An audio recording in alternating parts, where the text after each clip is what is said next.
Ó, fazer o último comentáriozinho. Último comentáriozinho. Na aula 11, só preparando, né, para a semana que vem. Na aula 11 da Física 4D, nós vamos trabalhar com prismas ópticos. Olha só, cara, que tranquilidade a ideia de prisma óptico. Ó, o prisma, pessoal, ele é um pedaço de vidro largo, ó. Mas como eu vou analisar a luz atravessando ele por aqui, eu posso esquecer que ele é largo. Aí eu posso desenhar só um triângulo para representar o prisma. E a coisa mais importante ao estudar um prisma óptico é conseguir acompanhar o raio de luz. O raio de luz chega do ar no vidro e faz o quê? Aproxima da normal. E quando a luz vai do vidro para o ar, afasta a normal. Nada demais, né? Isso aqui eu vou chamar de ângulo de incidência na primeira face. Isso aqui eu vou chamar de ângulo de refração na primeira face. Teria tudo que tem chapeuzinho. Eu não vou colocar o chapeuzinho para não infartar. Isso aqui vocês aceitam que é um ângulo de incidência na segunda face? Só que eu vou chamar de R2, não fica magoado. É pro bem. Quando o cara me falou isso, eu fiquei, puto, meu, que babaca, chamar um ângulo de incidência de R. O cara é espírito de porco, eu pensei comigo, mas não, o cara é gente fina. E esse aqui eu vou chamar de I2, embora seja um ângulo de refração. Tu deves concordar comigo que o raio sofreu um certo desvio na primeira face. Eu vou chamar isso de Δ1. Sabe como é que calcula aquele desvio na primeira face? Pensa, ó, se isso aqui tudo é o I, para achar o delta é só fazer I e menos R. I1 menos R1. Se eu prolongo o raio refratado na segunda face, isso aqui é o desvio que ele sofreu na segunda face, aceitas? Adivinha como é que eu calculo o desvio na segunda face? I2, só porque as letras foram mudadas. Senão, o desvio na primeira seria I menos R e na segunda seria R menos I. Tu vê como é bonitinho mudar o nome, né? É só para as equações ficarem mais bonitas. Se eu sofro um desvio na primeira face e outro desvio na segunda face, qual é o desvio total?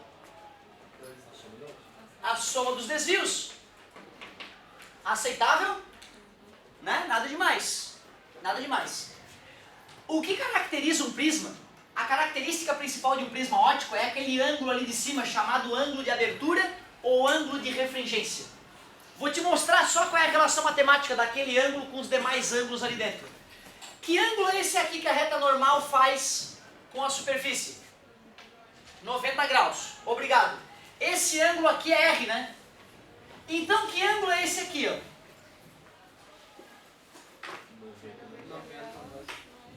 Obrigado. Se esse ângulo aqui é 90 graus e esse ângulo aqui é R2, que ângulo é esse aqui, ó?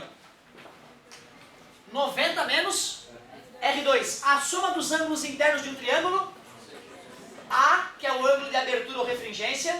Esse aqui, 90 menos R1, mais esse ângulo aqui, 90 menos R2, tem que dar igual a 180. 90 com 90 é 180, 180 corta com 180. O ângulo de abertura de um prisma sempre será igual ao ângulo de refração na primeira face, somado ao ângulo de incidência na segunda face. Cara, tu não é obrigado a saber disso. Se um dia uma questão de prisma começar a encrencar, tu usa teus conhecimentos de geometria, a soma dos ângulos internos de um triângulo 180, certo? Claro que o cara que está fazendo um vestibular muito foda, se ele lembra disso de cabeça, ele pode ganhar agilidade para resolver o problema de prisma óptico. Mas não se apeguem a essa forma. Essa forma ela nasceu da coisa que a gente já sabe há muito tempo. A soma dos ângulos internos. Claro que eu posso aplicar a lei Snell-Descartes na entrada. Eu posso aplicar a lei Snell-Descartes na saída. Mas o principal é saber o nome de cada um desses ângulos. E saber essa formulazinha que resolve um monte de encrenca. Vamos melhorar a fórmula do desvio total? O desvio total é I1 menos R1 mais I2 menos R2. O desvio total é I1 mais I2 menos, colocando menos em evidência. Aceitas? E quem é o R1 mais o R2? É o ângulo de abertura ou refringência. Então, ó, essa é a famosa fórmula do desvio total. Para saber o desvio total que o raio sofreu ao atravessar um prisma, basta eu somar o I, que é o ângulo de entrada, com o I2, o ângulo de saída, e subtrair o ângulo de abertura ou refringência. Aí eu mato o desvio total. Na próxima aula eu vou te falar de uma situação especial que chama caso de desvio mínimo. Eu vou te mostrar o que deve acontecer num prisma óptico para que esse desvio seja o menor possível.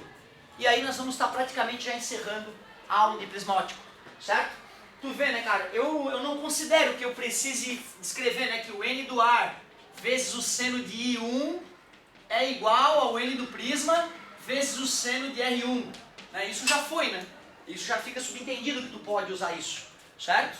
Então já praticamente encerrei a aula 11. Eu vou revisar tudo de novo, porque é chato, é muito ângulo, né? Eu lembro que eu saí dessa aula meio torto, meio desconfortável. E quando eu fui estudar em casa é que eu vi que não era tão chato, mas a aula não me ajudou muito não. Ficou muito embaralhado os ângulos. Na próxima aula eu vou revisar isso. Chega. Não aguento mais, tá de bom tamanho. É às 4h45 que termina, né? Então podem guardar os materiais, vamos rezar o Pai Nosso, como a gente sempre faz no final da aula. Isso aí.